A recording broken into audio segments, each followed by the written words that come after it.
కుంభరాశి వారు సహజంగానే స్వతంత్ర భావాలు, సృజనాత్మకత మరియు సమాజంలో ప్రత్యేక గుర్తింపును కోరుకునే వాయుతత్వ రాశివారు. జ్యోతిష్య శాస్త్రం ప్రకారం కుంభరాశి వారికి గృహయోగాన్ని నిర్దేశించే 4వ ఇంట శుక్రుడు లేదా బుధుడి ప్రభావం ఎక్కువగా ఉంటుంది. సాధారణంగా ఈ రాశి వారికి జీవితంలో తొలి దశలో గృహయోగం లభించడం కొంచెం ఆలస్యమైనప్పటికీ 32 సంవత్సరాల నుండి 38 సంవత్సరాల వయస్సు మధ్య స్వంత ఇంటి కల నెరవేరే బలమైన అవకాశాలుంటాయి. ముఖ్యంగా 32, 36 మరియు 38వ ఏట జాతకంలో గురు శుక్ర గ్రహాల అనుకూల దృష్టి వల్ల ఆకస్మిక ఆస్తి లాభం లేదా గృహయోగం పడుతుంది.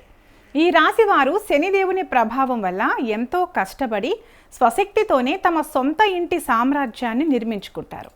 గృహ నిర్మాణంలో వచ్చే ఆటంకాలు తొలగడానికి ప్రతి శనివారం శివాలయంలో దీపారాధన చేయడం మరియు లక్ష్మీ నరసింహస్వామిని పూజించడం ఎంతో శుభ ఫలితాలను ఇస్తుంది.